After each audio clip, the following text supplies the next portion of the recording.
Iya, berjumpa lagi bersama rekan-rekan dari PGIW Komisi Hukum begitu ya, yang hadir setiap Jumat kedua dan keempat ya, betul ya. Dan silakan bagi sobat maestro yang mungkin ada hal-hal yang ingin ditanyakan ya, mumpung konsultasi free nih ya. Rekan-rekan dari PGIW Komisi PGIW Jawa Barat Komisi Hukum. Dan Anda bisa join dengan kami di Maestro Radio Bandung YouTube channel atau juga di maestrodadiobandung.com, atau mungkin juga tanya-tanya nanti bisa di kolom komentar atau juga di 081 321 000 925. Silakan Bang Togu memperkenalkan squadnya hari ini nih. Ya, terima kasih Mas Ari. Ya. Ya, sahabat maestro, pendengar maestro yang dikasih Tuhan. Ya, kita bertemu kembali dalam acara konsultasi dan penyuluhan hukum dari Komisi Hukum PGIW. Ya, terkait dengan materinya perlindungan data pribadi. Ya, persisnya itu diatur dalam Undang-Undang 27 tahun 2022. Bersama dengan saya ada Bang Sutarjo Nababan, bisa dipanggil Bang Jo. Nah, ada Bang Benmor Tayane. Ya. Seperti itu Mas Ari. Bang Ben ya. Ya, Bang Ben. Dipanggilnya Bang Ben ya. Itu ya, semoga dalam pertemuan ini kita bisa memberikan edukasi. Abang yang satu ini belum dikenalin Bang. Abang senior kita. Bang alat tiri. Oke, iya ini temanya sangat menarik dan sangat relate, dan tidak banyak sobat maestro dan warga negara Indonesia yang memahami hal ini begitu ya. Nah, sebetulnya sebatas mana sih Bang data pribadi yang mungkin bisa diberikan? Kadang-kadang kan kelalaian kita sendiri begitu ya, suka upload foto anak, foto keluarga, foto diri, bahkan alamat. Sebatas mana sih ranah daripada ini pribadi, ini yang boleh dan nggak boleh begitu? Ya, baik Mas Hari, sebelum kita masuk ke batas-batas atau data-data apa yang kita bisa share ya, atau yang bersifat terbuka, nah kita minta Bang Ben untuk memberikan pengantar umum dulu ke kita ya, supaya sahabat maestro boleh mendengar ini. Ya, terima kasih. Ya, silakan Bang Ben. Selamat malam sobat maestro. Ya, kita malam ini berbicara tentang perlindungan data pribadi ya, sebagaimana diatur dalam Undang-Undang Nomor 27 Tahun 2002 tentang perlindungan data pribadi. Nah, pertama-tama kita harus ketahui dulu apa itu perlindungan data pribadi. Perlindungan data pribadi adalah keseluruhan upaya untuk melindungi data pribadi dalam rangka pemrosesan data pribadi guna menjamin hak konstitusional subjek data pribadi. Nah, kita ketahui bahwa perlindungan data pribadi itu juga masuk dalam perlindungan hak asasi manusia. Nah, dengan demikian, pengaturan menyangkut data pribadi merupakan manifestasi pengakuan perlindungan atas hak dasar manusia. Perlindungan data pribadi dilaksanakan berdasarkan asas-asas yang sudah diatur dalam Undang-Undang tentang perlindungan data pribadi. Nah, kita berbicara tentang perlindungan data pribadi, itu ada dua hal, berbicara tentang jenis perlindungan data pribadi yang diatur dalam Undang-Undang 27 tahun 2002 tentang perlindungan data pribadi. Yang pertama, data pribadi yang bersifat spesifik. Yang kedua, data pribadi yang bersifat umum. Apa-apa saja itu data pribadi yang bersifat spesifik dan umum. Berbicara tentang data pribadi yang bersifat spesifik itu seperti data dan informasi kesehatan. Yang kedua, data biometrik seperti data berkaitan dengan fisik, fisiologi, karakteristik, perilaku dan lain sebagainya. Terus yang berikut data genetik. Nah, semua data jenis apapun mengenai karakteristik suatu individu. Yang berikut catatan kejahatan. Yang berikut data anak dan data keuangan pribadi. Itu memang harus dijaga. Iya, benar. Kerahasiaan bank. Iya. Terus yang berikut bicara tentang data pribadi, data pribadi umum. Pribadi yang bersifat umum. Itu meliputi nama lengkap, terus jenis kelamin, terus kewarganegaraan dan lain sebagainya. Dalam kaitan dengan perlindungan data pribadi, subjek data pribadi memiliki hak-hak tertentu yang mencakup hak untuk mendapatkan akses, hak untuk mengakhiri memproses, hapus dan mengusahakan data pribadi tentang dirinya sesuai dengan ketentuan. Itu hak-haknya, hak untuk menarik kembali, hak untuk menunda atau membatasi penggunaan data pribadi itu, hak untuk mendapatkan atau menggunakan data pribadi dan lain sebagainya. Itu hak-hak yang diperoleh atau hak-hak yang dimiliki oleh setiap warga negara. Nah, tetapi hak-hak itu dapat dibuka oleh lembaga dalam hal kepentingan tertentu, dalam hal pengecualian seperti untuk kepentingan pertahanan kemenegara, kepentingan proses penegakan hukum, kepentingan umum dalam rangka pelanggaran negara. Oke. Ini kita bicara tentang perlindungan data pribadi yang diatur dalam Undang-Undang Nomor 27 Tahun 2002. Tapi sebelum itu sebenarnya perlindungan data pribadi ini juga diatur dalam beberapa ketentuan sebelumnya. Undang-undang yang diatur seperti Undang-Undang ITE Pasal 26 menyatakan bahwa penggunaan informasi pribadi seorang melalui media elektronik harus mendapatkan persetujuan dari orang yang bersangkutan. Terus ada peraturan pemerintah Nomor 71 tahun 2019 tentang penyelenggaraan sistem dan transaksi elektronik. Terus ada peraturan Menteri Kominfo Nomor 20 tahun 2012 tentang perlindungan data pribadi dalam sistem elektronik. Jadi ada beberapa serangkaian norma hukum yang memberikan perlindungan terhadap data pribadi itu sendiri. Jadi memang data pribadi ini penting untuk dijaga kerahasiaannya untuk kita warga negara gitu. Oke. Jadi mengulang tadi ada 2 jenis ya. Jadi ada data yang spesifik yang itu nggak boleh di-share. Iya, benar. Sementara yang umum ya oke lah, nama, jenis kelamin itu yang memang boleh begitu ya. Benar. Saya Ari, laki-laki gitu kan. Oke, itu yang boleh ya. Oke. Sebenarnya Mas Ari bukan boleh nggak boleh. Ya, kalau dia yang spesifik itu benar-benar orang lain boleh mendapatkan informasi data itu benar mutlak atas izin kita. Gitu. Tapi kalau data yang nama, umum ya itu ya. jenis kelamin, nah itu umum nggak perlu. Ya di Biro Pusat Statistik atau di kantor kependudukan juga ada kan, di kantor kelurahan, ya KTP. Ya orang tahu lah, oh itu namanya si Ari atau si Ben kan tahu orang ya.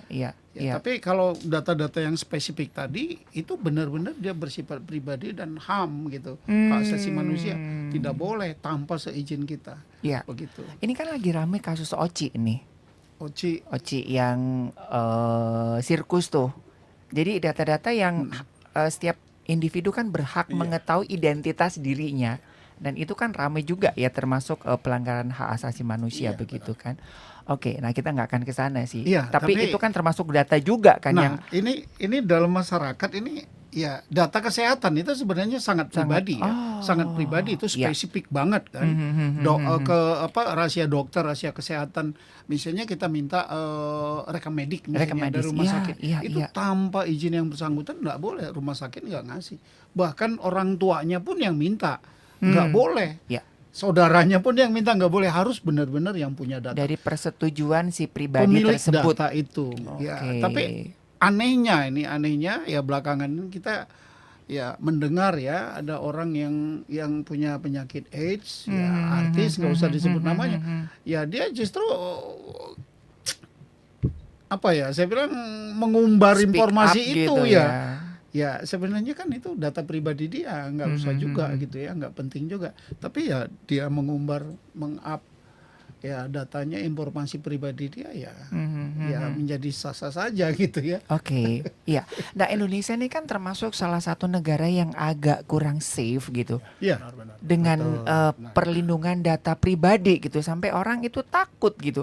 Kami bekerja pun ada tawaran kerja, aduh kok dimintain foto, KTP, KK segala macam yang tidak sesuai dengan job desk gitu. Jadi kita mundur lebih. Nah itu gimana sih untuk menyikapi hal ini nih dari bapak-bapak ini?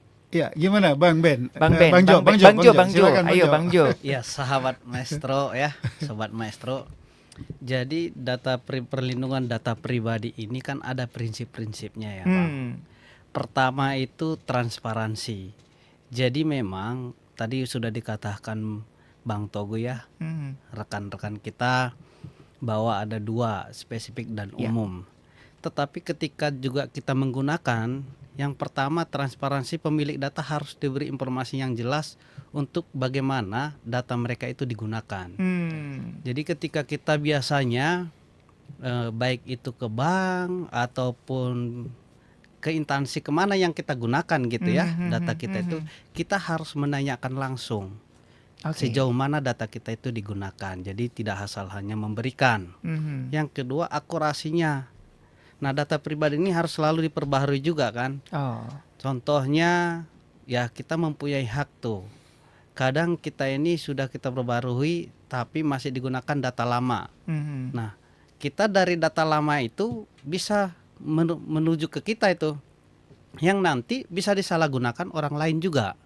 Tadi seperti dari kasusnya ya, saya tidak akan membahas kasus Oci ya, itu antara kadaluarsa atau masih terkait HAM seru gitu ya, lagi seru benar. Itu memang agak seru ya. Nah, yang ketiga tujuan penggunaan yang jelas tadi, Bang. Nah, data hanya boleh digunakan untuk tujuan yang telah disetujui oleh pemilik. Tadi sudah dikatakan Bang Togu juga harus seizin pemiliknya. Nah, seringkali di negara kita ini ya, banyak sekali tanpa persetujuan kita, bahkan jangankan data pribadi, hanya pribadi, data ikut keluarga juga ikut, Bang. Iya, betul. Kakak kita juga bisa ikut. Nah, ini sering terjadi.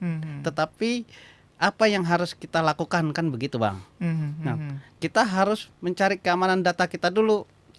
Nah, data harus kita lindungi dari akses yang tidak sah atau kebocoran melalui penerapan teknologi yang tadi udah dibilang Bang Togu juga, itu terkait dengan bersosial media. Nah, kita juga harus waspada, Bang. Nah, itu langkah-langkah yang kita lakukan, prinsip-prinsip perlindungan data pribadi itu harus benar-benar kita terapkan. Jadi kita harus waspada mulai dari pribadi kita juga, namanya juga data pribadi ya, Bang. Jadi harus dimulai dari pribadi. Jangan dari teman. Pintu masuknya dari kita ya sebetulnya kita, ya. betul. Jadi jangan salahkan pemerintah atau gimana, nanti ya kita akan diskusi ya. Nah, itu mungkin dari saya untuk prinsip-prinsipnya ya, Bang ya. Nah, kalau kita lihat lagi dari apa sih tujuan perlindungan data pribadi ini, kan begitu, Bang. Tadi juga dikatakan Bang Ben ya. Apa itu tujuannya? Tujuannya tentunya untuk melindungi data kita dari ancaman atau gangguan disalahgunakan oleh orang lain yang tidak bertanggung jawab. Yang tidak bertanggung jawab, betul. Walaupun seringkali digunakan. Nah, ini adalah tantangan bagi kita. Ini, Bang, ada hubungannya dengan teknologi saat ini. Ya, teknologi saat ini kan sangat canggih. Hubungan dengan internet maupun media sosial ya. Tetapi ada dampak baiknya. Dampak baiknya itu bisa mempermudah mengakses atau mempermudah menggunakan, menyimpan data kita. Akses baiknya ada. Tetapi akses buruknya juga sangat besar. Lumayan. Ketika kita salah menggunakan. Nah, kita gunakan kemana dulu gitu, Bang? Mungkin bisa ditambahin, Bang Ben? Ya, Bang Jo. Oh, ini menarik ya. Rasanya masyarakat perlu tahu ya, harus tahu sebenarnya yang paling berkewajiban melindungi kerahasiaan data pribadi itu siapa? Ya, lembaga apa yang dimiliki oleh pemerintah yang benar-benar ya bertugas untuk melindungi itu, atau jika ada sengketa misalnya yang mengadili ya tentang perbuatan dari melanggar hukum terhadap data itu. Ya, kita tahu misalnya ada dinas kependudukan, ya, ada kecamatan, ya, itu mereka kan punya ya data setiap penduduk sesuai dengan ininya ya, di warga mereka gitu ya, apalagi dinas kependudukan. Nah, data itu mudah sekali di-hacker. Betul. Ya, di-hacker, ya dicuri data itu, ya kan gitu. Itu dalam skop yang besar gitu ya. Dalam skop yang kecil, misalnya satu bank misalnya ya, kita mengajukan kredit atau mengajukan buka rekening koran ya, rekening apa, kita kasih data kita. Betul. Nah, terus mereka mengajukan perjanjian tuh. Ya, kita mengizinkan atau tidak mengizinkan data kita digunakan. Kita udah katakan tidak diizinkan. Enggak selang berapa lama tiba-tiba ada penawaran asuransi kah, ya, ada aplikasi yang di ini kah. Nah, itu kan itu ya udah melanggar prinsip data tadi, bahwa data pribadi ya harus ada persetujuan dari kita. Mereka melanggar itu. Pertanyaannya, apa yang bisa dilakukan masyarakat nih, Bang Jo dengan Bang Ben, ya terkait dengan dia merasa haknya dilanggar gitu. Ya. Baik Sobat Maestro, terima kasih Bang Togu. Ya, masyarakat bisa melakukan upaya-upaya, terkait dengan data pribadinya tersebut.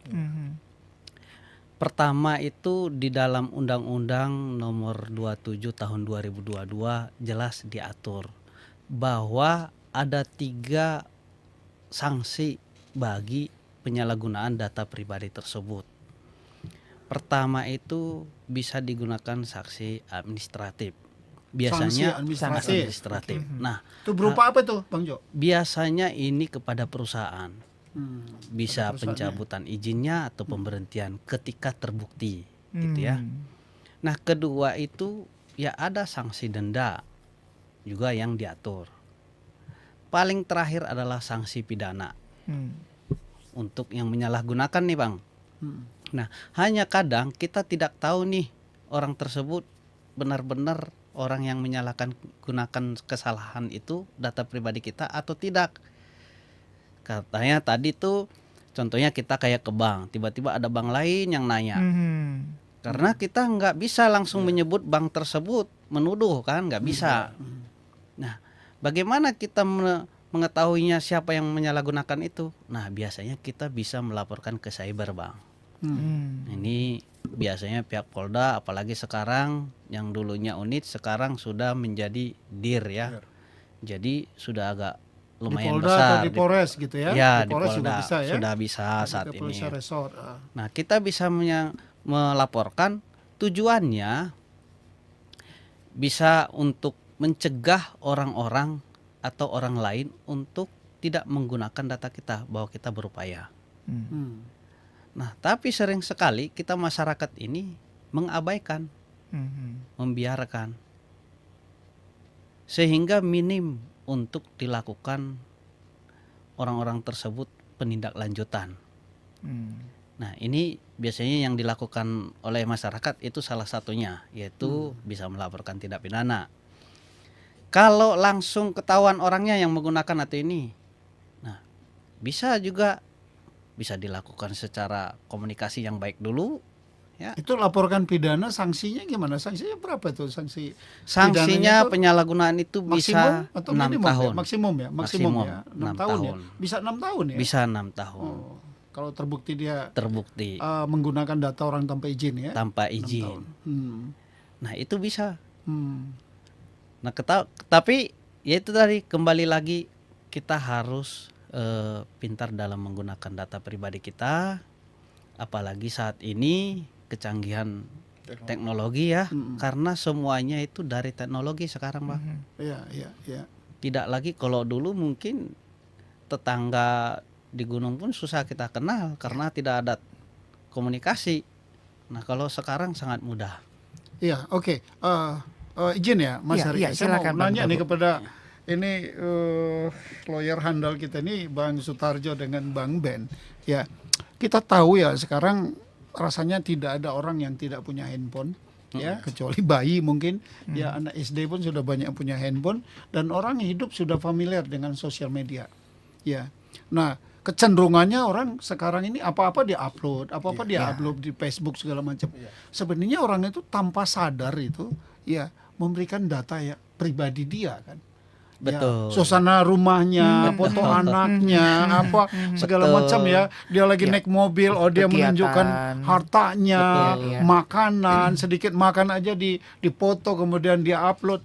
Pertanyaan saya, ketika seseorang ya men-share begitu data-data itu di sosial media, Facebook atau di TikTok atau di mana, ya, apakah itu sudah data pribadinya itu sudah tidak menjadi pribadi? Dalam artian, kalau ada orang lain mendapat data-data pribadi dari orang yang men-share itu, apakah orang lain yang mendapat data pribadi dan menggunakannya itu bisa dikatakan melakukan pelanggaran hukum? Sedangkan data itu, ingat ya, data itu udah di-share dia sendiri begitu ya, dengan ya, sadar.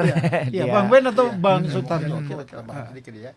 Yang tadi ditanyakan oleh Pak Togu bahwa kan aku sendiri yang share itu kan data aku sendiri.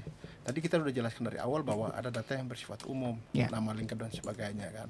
Tetapi memang benar kalau misalnya tadi ditanyakan apakah itu ketika di-share atau dipergunakan oleh yang lain, itu apakah merupakan suatu pelanggaran atau tindak pidana. Memang ketika di-share itu kan tidak ada pelanggaran, tetapi ketika dipergunakan untuk hal-hal yang bersifat tertentu yang mengandung unsur tindak pidana itu pasti dapat diminta pertanggungjawaban pidana.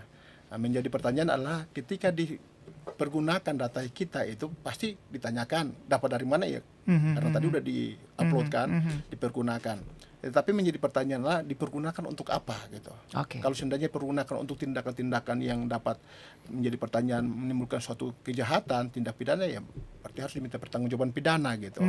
Dan yang bersangkutan yang men-share itu kan pasti kena juga bukan saja perlindungan data pribadi tetapi undang-undang ITE.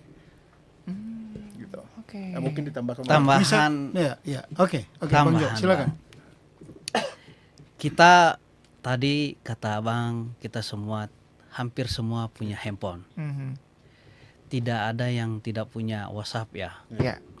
Saya pribadi juga dan rekan saya pernah mengalami bahwa foto profil saya kan sudah digunakan ya, sudah digunakan sehari-hari.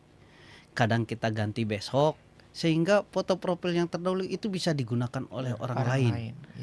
Untuk meminta atau yang ada nomor rekan kita di handphone tersebut. Itu sering terjadi sehingga dia meminta, contohnya ini, entah mau minjam dan sebagainya atau kecelakaan, modus-modusnya selalu ada melalui profil kita. Nah, profil kita itu kan foto itu identitas kita pribadi yang sering kita upload nih di sosial media. Nah, kenapa menjadi itu dibilang data pribadi padahal sudah diupload kan begitu tadi nih? Karena pada saat penggunaannya yang disalahgunakan. Kalau digunakan untuk lebih baik, kita sudah distribusi. Contohnya kita seminar nih, kita bikin, terus kita udah setuju yang lain mengupload untuk seminar. Itu pribadi kita sudah setuju. Tetapi pada saat di WhatsApp itu ada profil kita, digunakan untuk yang tidak baik atau penipuan, tentunya itu kan merugikan kita. Sudah mencoreng nama baik kita ke teman kita dan sebagainya. Sehingga kita keberatan karena hak-hak kita pribadi itu meliputi pertama itu hak untuk menikmati kehidupan pribadi dan bebas dari segala macam gangguan. Nah, dari hal itu kita kan sudah terganggu nih. Kenapa terganggu? Ya, tiba-tiba mohon maaf nih, Pak, Bapak punya utang ke saya. Wah, kapan? Ini chat waktu dulu katanya. Kan kita bisa keganggu dalam hal itu. Padahal kita tidak pernah meminjam ataupun hal lain ya. Dan itu bisa disalahgunakan, sering terjadi di masyarakat kita. Foto profil baik itu WA maupun Facebook. Nah, kedua, hak untuk dapat berkomunikasi dengan orang lain tanpa tindakan memata-matai. Tadi itu biasanya memata-matai ini maksudnya kalau data kita itu kan bisa kayak disadap dan sebagainya ya, diambil, disalahgunakan. Nah, jadi ketika kita kontribusikan penyalahgunaannya bukan soal itu menjadi publik. Itu menjadi publik itu masih hak kita, privasi kita. Itu yang disebut dengan data pribadi kita. Jadi hak untuk dapat mengawasi juga informasi tentang kehidupan pribadi kita, itu hak kita. Jadi semua kehidupan kita, apa yang sudah kita share atau ini, ketika orang menyalahgunakannya, tentunya itu telah melanggar perlindungan data pribadi. Ya, artinya begini, meskipun berarti ya, meskipun data itu sudah kita publish ya di sosial media, tapi tetap data itu tidak boleh dipergunakan oleh pihak lain orang untuk keuntungannya. Dia tidak harus selalu untuk merugikan kita, tapi untuk keuntungannya ya. Dia menggunakan data kita untuk keuntungannya, begitu ya. Itu tetap ketika data itu mau digunakan oleh pihak lain, ya tetap harus ada izin dari kita, kan gitu. Betul. Ya. Nah, tadi di awal saya udah katakan ada data yang spesifik ya. Data yang sangat pribadi terkait dengan kesehatan. Dia sudah publish. Ya, dia sudah publish, dia katakan, "Oh iya, saya kena HIV." Ya, begitu ya, HIV. Nah, salah nggak orang kalau mengatakan, "Oh, si Anu itu udah kena HIV." gitu. Karena si Anu itu taunya dari data yang dipublish sama dia. si Anu itu menceritakan lagi kepada orang lain, oh si Anu itu udah kena HIV loh ternyata. Nah itu gimana kira-kira pandangan hukumnya gimana tuh, Bang Jo atau Bang Ben? Baik, ketika data itu digunakan hanya memberikan informasi Yang sudah dipublish yang oleh sudah yang pemiliknya, yang dengan bersifat tujuan spesifik. dengan tujuannya itikat baik untuk menolong, Mhm. mungkin tidak ada problem. Tapi kalau itu tujuannya mensreanya untuk menjelek-jelekan atau membuat seseorang itu menjadi Nggak tadi kan nyaman hak, tadi hak ya. seseorang kan hak bebas ya dari ancaman, gangguan dan sebagainya. Ketika seseorang itu telah merasa menjadi itu ancaman dan mengganggu, ya tentunya dia berhak, Bang. Hmm. Dia berhak atas data dia itu, walaupun dipublish kan bukan untuk disalahgunakan. Ya, ya memang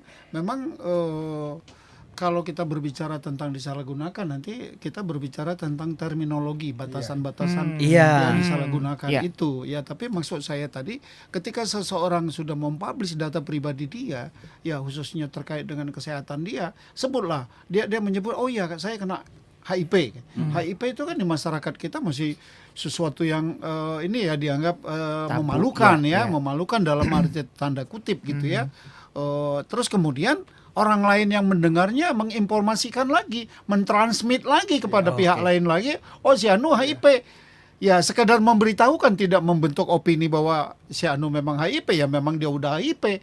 Jadi nggak ada unsur di situ menjelekkan, ya persis datanya seperti itu. Apakah orang yang menginformasikan tanpa ada tendensi apa-apa ya, tanpa ada kepentingan apa-apa, dapat dikatakan melanggar itu Undang-Undang Perlindungan Data Pribadi? Ya, aku tambahkan sedikit ya. Bang Tadi Ben. Pak Teguh katakan bahwa memang informasi itu aku sampaikan untuk sebenarnya diketahui oleh semua orang. Mungkin saja ada orang lain yang merasa juga ingin menyampaikan, melanjutkan, mentransmisikan informasi itu. Dia lanjutkan, tapi menjadi pertanyaan apakah itu merupakan suatu pelanggaran terhadap data pribadi. Nah, itu kan bicara tentang subjektivitas penilaian dari yang bersangkutan. Tadi sudah dijelaskan dari awal bahwa perlindungan data pribadi merupakan hak asasi manusia. Dalam HAM, ketentuan konstitusi itu seseorang berhak untuk memperoleh rasa nyaman, tidak ada intimidasi. Kalau seandainya data pribadi itu di-share lagi, lalu seakan-akan dia merasa tertekan, tidak nyaman, terintimidasi, mungkin karena orang yang menyampaikan informasi dan mendapatkan informasi itu menjadikan itu sebagai menjelekan dan lain sebagainya, dia kan pasti rasanya, walaupun dari awal dia berpikir bahwa ini akan menimbulkan hal seperti itu. Nah, tergantung, kalau seandainya dia merasa tertekan atau terintimidasi, merasa tidak nyaman dalam konteks HAM, ya dia bisa merasa bahwa itu merupakan bagian daripada data pribadi yang dipergunakan untuk hal-hal yang tidak benar. Tetapi kalau seandainya di-share untuk kepentingan baik, untuk mungkin di-share untuk orang lain supaya dengan rasa iba memberikan donasi, membantu dia, ya itu wajar-wajar saja menurut aku gitu. Jadi subjektivitas menjadi tolak ukur apakah itu merupakan pelanggaran terhadap data pribadi atau tidak gitu. Iya, nah ini menariknya di sini ya, betul, Mas Arya. betul. Artinya masyarakat ini harus paham ya, kita memberikan edukasi kepada masyarakat, jangan gampang ya mempublish data pribadi dia. Jangan gampang mempublish data pribadi dia. Ya, mungkin dia lagi galau, lagi dia curhat ya kepada orang begitu ya supaya timbul iba dan lain sebagainya. Tapi bisa jadi juga respon orang nggak iba. Benar. Ya, nah. Terus kemudian bisa jadi orang mempublish lagi, bukan dengan sosial media, tapi menjadi disampaikan lagi kepada orang lain yang tadinya tidak mengikuti sosial media, menjadi bersifat umum. Nah, ketika terjadi itu bersifat umum, menurut saya itu sudah tidak bisa dikatakan Data pribadi. orang itu pihak lain itu yang memberitakan itu membocorkan data pribadi, karena yang bersangkutan sendiri yang memiliki data pribadi itu sudah mempublish. Menjadi data umum jadinya, semua tahu oh ya si Anu kena HIV ya, dia yang mempublish gitu, ya kan, seperti itu. Memang ketika orang tahu terus kemudian mengolahnya, memframingnya, membentuk satu opini, ya itu melanggar hukum.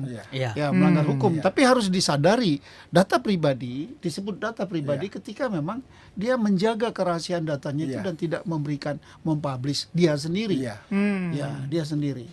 Kan gitu. Nah, ketika katakan dia merasa, wah saya dicemarkan kok orang lain tahu. orang lain dengan gampang mengatakan lah buka aja ini YouTube kamu sendiri yang ngasih Iya. tahu. Ya. Betul. Oke. Itu pernah kami alami. Iya. Ya kami kan di radio begitu Iya. ya, Iya. menyebut Master. seseorang begitu kan. Kita dituntut loh. Kita kan dengar dari lu sendiri gitu Iya. kasarannya gitu. Iya. Iya. Ya kita sebutlah nama gitu kan Iya. sebagai contoh gitu dalam kita memberikan sebuah informasi begitu kan. Nah itu contohnya si A gitu kan, dia dengar kok nama gue dibawa-bawa di radio lu gitu kasaran lah, kan lu sendiri waktu konferensi pers gitu kan, jadi kita dituntut bang gitu. Ini kan kadang-kadang kalau ke unsur subjektivitas kan suka-suka dia kan, kalau Iya. dia ngerasa nggak nyaman Iya. kita bisa kena nih Benar. Iya. gitu, atau gimana nih bang? Iya, ya betul. Tadi memang di sini ada pro kontra ya, ada pro kontra yang saya tahu. Ada sekelompok ahli mengatakan itu udah menjadi data publik karena dia mempublish Ya. ke publik, Ya. ya kan? Kan seperti itu. Tapi ada yang mengatakan itu tetap menjadi data pribadi. Dia berhak mempublish, orang lain nggak berhak mempublish. Nah, Iya. ini ada pro kontra di Iya, situ betul, ya. betul. Tapi Ya, yang perlu maksud disadari, saya begitu, Bang. ya, yang perlu disadari memang ya kita jangan mempublish lah data kita. Ketika kita mempublish data kita, data itu udah bukan bersifat pribadi lagi. Oke. Terlepas mau digunakan atau tidak digunakan.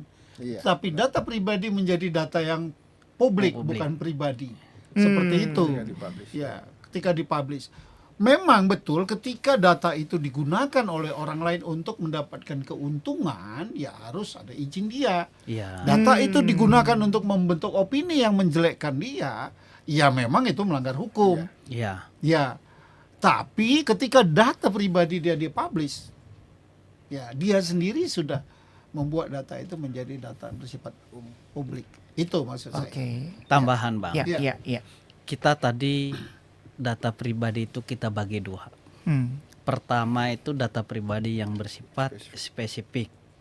Jelas di Undang-Undang Nomor 27 Tahun 2022 itu dikatakan yang dimaksud itu meliputi data genetik. Berarti yang tadi abang bilang sebagai contohnya itu masuk dalam data genetik. Genetik, kesehatan Oke, tadi. data Kesehatan, medis, ya. Medis, ya. kesehatan, ya. Nah, artinya sebenarnya dia itu lebih kepada subjek instansinya, Bang. Ya. Nah, instansi tersebut itu tidak boleh mempublish tanpa seizin dia. Instansi ketika di mana dia berobat gitu ya. Tetapi dia kan mengetahui sendiri dari instansi tersebut yang dikatakan Bang Tahu tadi, sehingga dia melihat di foto akhirnya dipublish, kan begitu. Nah, maka pada saat dipublish orang mengetahuinya. Tetapi akunnya itu kan pribadi, Bang, semua pribadi. Walaupun dilihat hanya dia pribadi, artinya tidak bisa dipublish oleh orang lain juga. Nah, pertanyaannya kan apakah dipublish dan tidak, kan begitu. Ya. Hanya diketahui oke lah. Tapi apakah dipublish dan tidak? Nah, itu yang disebut dengan data pribadi. Makanya hubungan sinkronisasinya dengan hubungan teknologi sekarang sangat erat. Karena kita teknologi sekarang kita tahu semua bebas mengakses apa, sekarang kita bebas semuanya.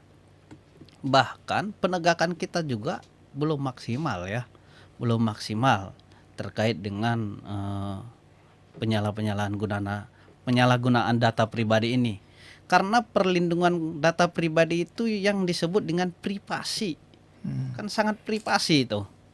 Ya.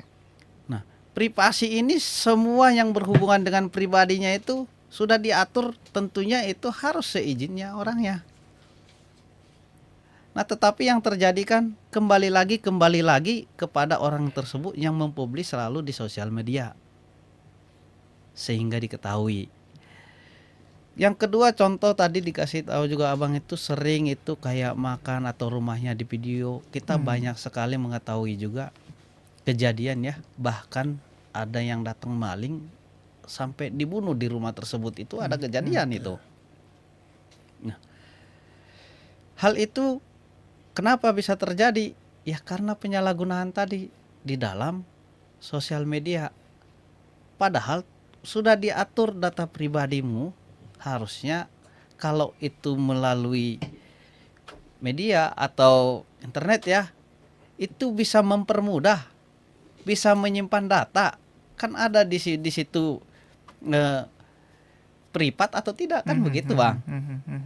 Kalau sudah privat kan nggak bisa dilihat orang sebenarnya. Jadi sah-sah aja untuk mengupload ini. Hanya persoalannya kan dia bikin publik. Persoalannya kan di sana. Sehingga orang yang melihat dan ini mengetahui bisa menyalahgunakan. Yang tadi ya ketika dilihat rumahnya mewah dan sebagainya, oh ini ada hartanya dan sebagainya, akhirnya datang memancing orang. Yang menyalahgunakan siapa?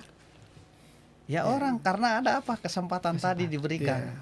Betul. Begitu Bang. Jadi ini yang sering terjadi itu di masyarakat tanpa sadar dengan tadi yang disebut Bang Ben ya, hak asasi manusia itu betul. Hak asasi manusia dia bebas, dia ini, tetapi dampaknya kan tidak dipikirkan Bang. Dampaknya yang tidak dipikirkan. Sedikit-sedikit itu privasi saya dan sebagainya, tetapi orang tersebut memancing orang lain. Nah sekarang kita ini sahabat maestro, kita mengundang agar setiap pribadi itu, privasinya itu harus benar-benar dilindungi dari pribadinya sendiri. Mulai dari pribadinya. Jadi jangan disalahkan penegakan dulu atau pemerintahan ya kayak tadi kan. Ya mungkin pemerintahan kita juga belum sebagus Eropa ya, atau orang di luar ya.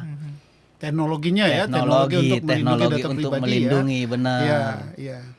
Teknologinya belum sebagus Eropa untuk melindungi data pribadi kita.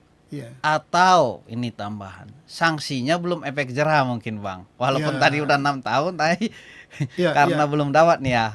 Kalau kita berbicara tentang itu dua hal itu Bang Ben tadi ya, yang pertama kesadaran untuk menjaga data pribadi itu dari subjek hukum ya. Kita ini warga masyarakat ya, warga gereja khususnya sobat maestro harus punya kesadaran sendiri ya, harus punya upaya sendiri untuk melindungi data pribadinya. Ya itu penting. Yang kedua tadi mungkin sanksi hukum atau penegakan hukum. Ini kalau kita berbicara dua ini nanti ada banyak aspek lagi yang lain. Kita mungkin berbicara tentang kok kenapa ya tinggi sekali nih tren perbuatan melanggar hukum terkait dengan penggunaan data pribadi. Apa kita lihat faktor-faktor penyebabnya itu? Ya selain tadi dua edukasi pengetahuan masyarakat, kesadaran masyarakat untuk melindungi data pribadinya juga, atau misalnya penegakan hukumnya masih lemah ya, sanksinya mungkin belum banyak juga ya orang dipidana terkait dengan penyalahgunaan, lebih banyak mungkin ke sanksi administratif ya, sanksi pidananya belum. Apalagi kira-kira faktor-faktor yang lain ya yang perlu juga diketahui oleh masyarakat nih, selain tadi yang dua faktor itu kelemahan. Ya memang ada kelemahan sistem informasi teknologi negara kita. Baru-baru ini kita dengar nih Mas Ari ya nggak tahu hoak atau benar itu, tapi ya viral lah di masyarakat data kita 200 sekian juta itu ya dijual begitu ya, 200 sekian dari juta itu perbankan, bocor ke pihak tertentu dan ada ancaman katanya dari pihak itu, termasuk kepada Bang Eri mungkin di dalamnya. kepada pemerintah kita kalau nggak data iyalah kan kita kan 220 Ya. juta kan dibilangnya begitu. Yang bocornya berapa tuh Bang? 200 juta lebih. Hampir seluruh sepertiga lebih masyarakat Indonesia. Iya, dia katakanlah ya si pelaku ini oknum ini kalau memang benar itu ada sampai berani mengancam pemerintah kita. Ya menuntut ya, saya akan menyebarkan ini gitu ya, kurang lebih begitu, kalau tidak dikasih ini atau ini tidak saya sebarkan kalau seandainya dikasih ini begitu ya, sejumlah sekian. Artinya kita mau mengatakan begitu berharganya loh data pribadi itu. Ya, betul. Begitu berharganya data pribadi itu, coba satu bangsa, satu negara bisa hancur. Ya. Kalau sampai data pribadinya itu disalahgunakan, data pribadi warga negaranya atau penduduknya disalahgunakan oleh pihak tertentu. Betul, Bang. Baru-baru ini ada satu kasus juga, Bang. Di salah satu kampus, mahasiswanya itu hampir 40 itu ditelepon oleh pihak yang tidak kenal. Dan pihak yang menelepon ini nomornya hampir sama ke kurang lebih 40 mahasiswa ini. Jamnya berbeda-beda, nomornya hampir mirip gitu ya. Belakangnya aja yang berbeda. Dan rata-rata modusnya sekarang Bang, mereka mendapatkan data pribadi mereka itu mulai dari mereka tempat tinggal, mulai mereka dapat kuliah di mana, dan KIP-nya itu dapat semuanya melalui yang dihubungi oleh pihak yang tidak dikenal ini. Ya. Mereka sekarang mengutrisikan seolah-olah mereka itu ikut TPP dan KTP-nya digunakan. Harus penyelesaiannya diajak ke Polda, begitu ya Bang ya. TPP Tindak pidana pencucian uang. TPP. Jadi data pribadinya disalahgunakan. Mau tidak mau dia harus bertanggung jawab. Nah, ini masyarakat Modus kan ya, ketakutan. Modus ini modus. Betul. Masyarakat ketakutan. Sehingga asumsinya mahasiswa atau masyarakat tersebut bisa kemana-mana. Apakah kampus yang data kebocoran? Apakah kayak tadi kata abang ini? Apakah dari 270 itu termasuk juta itu? Juta itu kebocoran? Atau apakah dari desa? Karena kan kalau kita KIP biasanya dapat itu kan ada keterangan tidak mampu. Datanya kan harus diberikan. Nah, sehingga masyarakat atau mahasiswa ini berpikirnya kan kemana-mana yang menyalahgunakan data pribadinya. Padahal yang nelpon sendiri itu jelas yang menyebutkan bahwa dia itu TPP. Nah, ini juga kita nggak tahu ini dari mana dapatnya. 40 orang lebih. Ya. Itu semua dihubungi dengan modus yang sama. Artinya apa pentingnya data pribadi kita ini? Yaitu ketika kita kuliah atau dapat kartu identitas juga itu harus hati-hati, identitas kemahasiswaan, identitas kita BPJS. Biasanya kita sekarang setiap instansi kalau kita kemana-mana ada ya identitas ya. Jangankan ini ya, kalau kita ke toko juga sekarang mau member atau tidak itu sekarang sudah ada data minta nomor ya Bang ya. Iya betul. Nah itu juga data pribadi itu nggak harus sembarangan kita ngasih. Bisa didapatkan dari hal-hal sepele, hal-hal sekecil itu.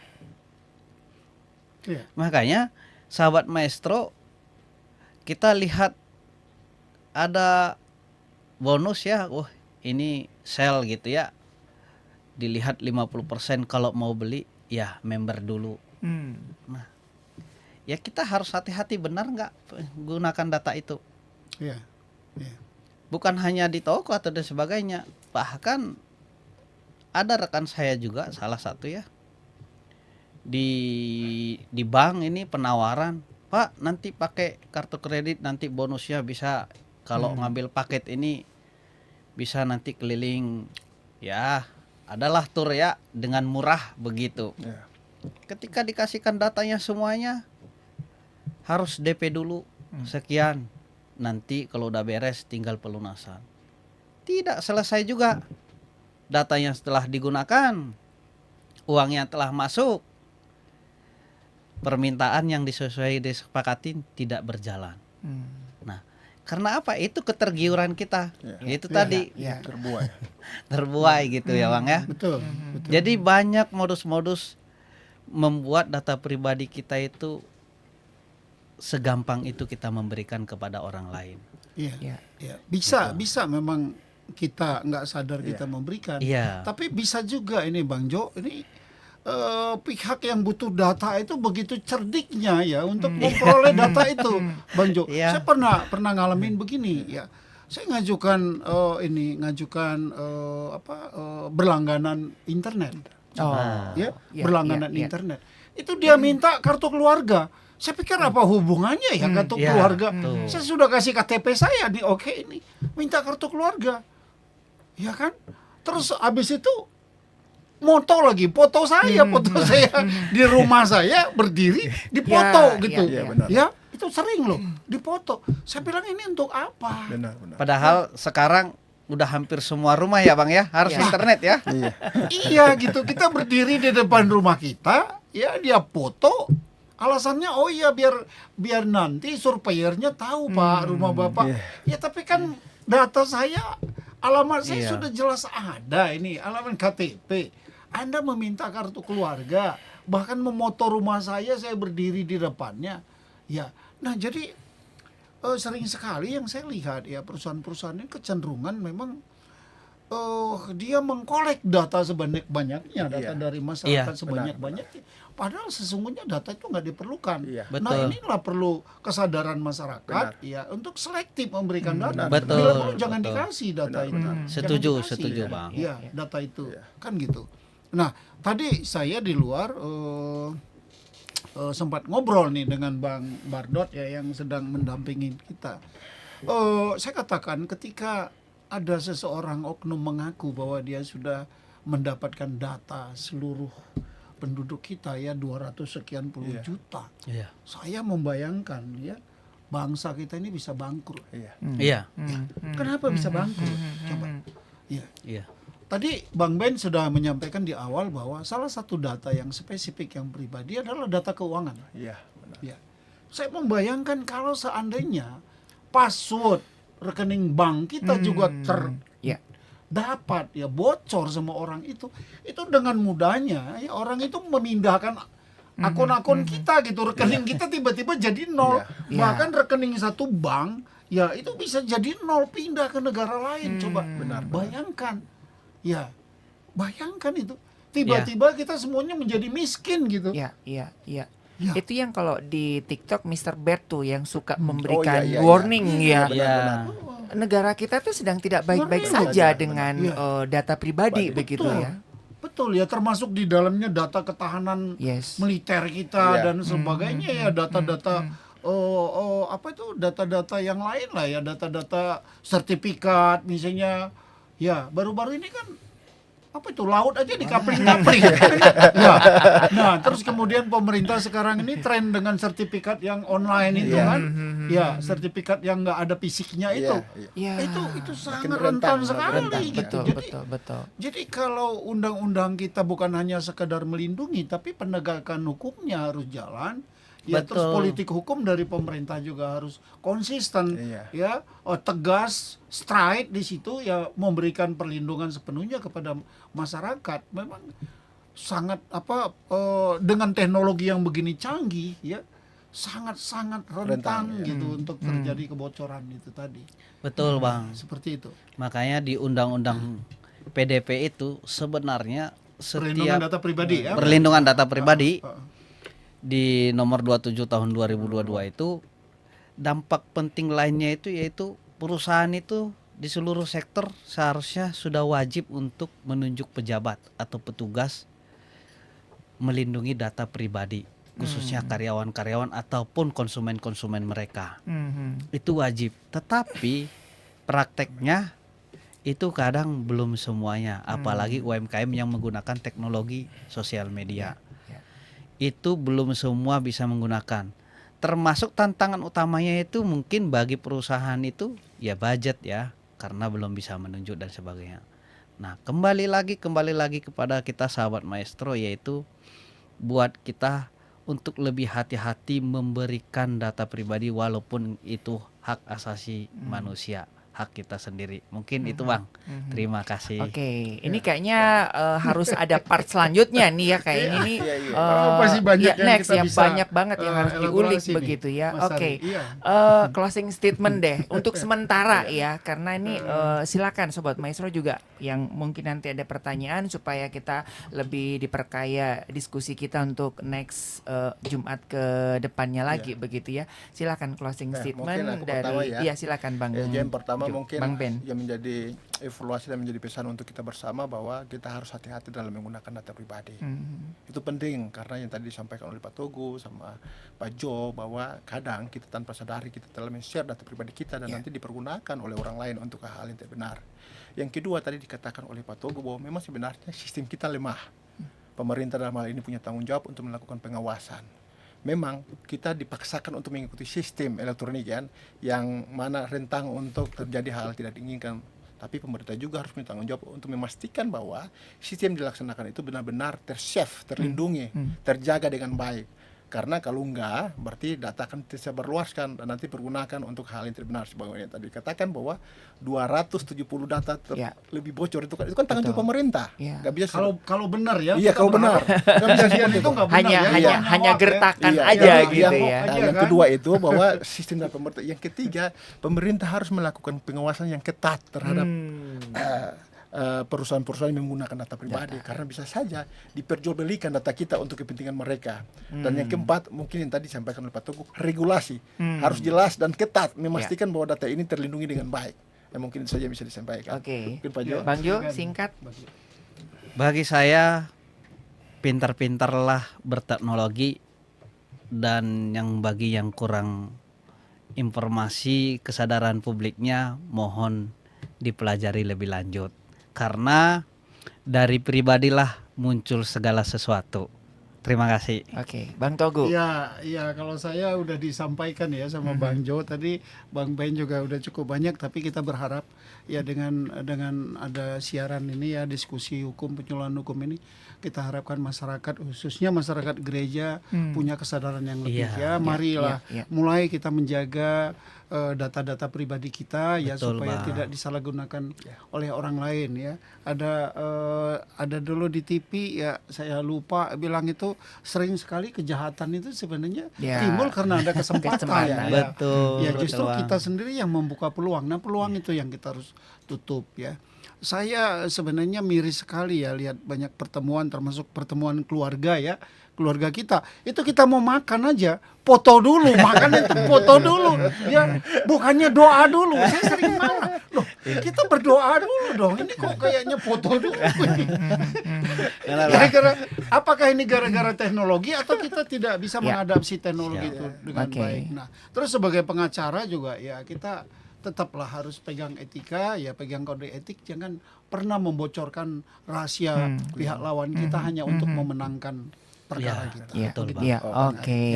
Ini semakin seru ya Sobat Maestro ya, nantikan terus pembahasannya di 2 Jumat yang akan datang. Terima kasih buat bapak-bapak yang luar biasa ini ya, dari Komisi Hukum PGIW Jawa Barat begitu ya. Terima kasih juga buat Anda yang sudah join dengan kami di Maestro Radio Bandung YouTube channel. Kita ketemu lagi di 2 Jumat yang akan datang. Tuhan memberkati. Tuhan memberkati. Memberkati.